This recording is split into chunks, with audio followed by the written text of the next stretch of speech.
Thomas Massie versus President Trump, online versus reality, woke right versus traditional Trump right. And Trump won.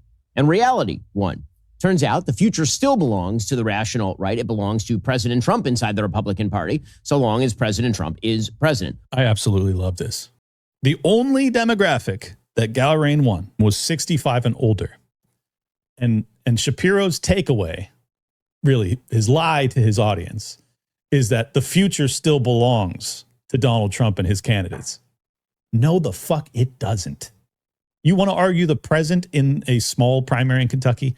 Okay, maybe. But only after you threw $36 million, the most that has ever been thrown into a campaign, along with the Secretary of Defense and the president and the all the way down the line. Full media attack strategy, sex scandal ops that were being ran by Loomer and others.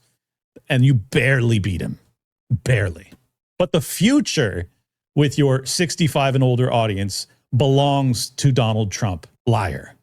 Liar, con man, fraud. But tragically, it didn't stop there. The rest of the Daily Wire followed in suit. The big Massie supporters are going to blame two or three big forces if he does go down tonight. One, they're going to blame Trump because Trump singled him out for removal.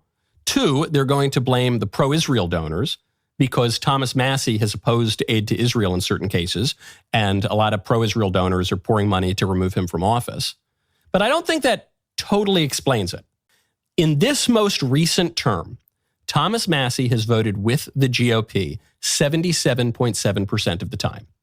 Thomas Massie has voted with the GOP much less this recent term than the median GOP congressman. And this is crucial. Thomas Massie has voted with the GOP much less in this term than he has in previous terms. Could it be that Massie is voting against the GOP more often in this term because Donald Trump and his agenda is not as good as it was in his first presidential term? Could it be that? Could it be that you launched an unconstitutional, undeclared war against Iran on behalf of Israel overtly? Could it be that that's the reason that he's not getting in line with you guys as often this go around? Could it be that you totally shifted on basically every campaign promise? Could it be that you tried to bury the Epstein files and he just refused?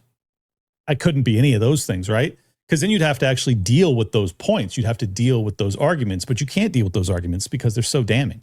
So you just lie and you obfuscate and you continue to walk around with that leash around your neck and the chain being held by Ben Shapiro, you unbelievable cuck. Great podcast. Clint is tight.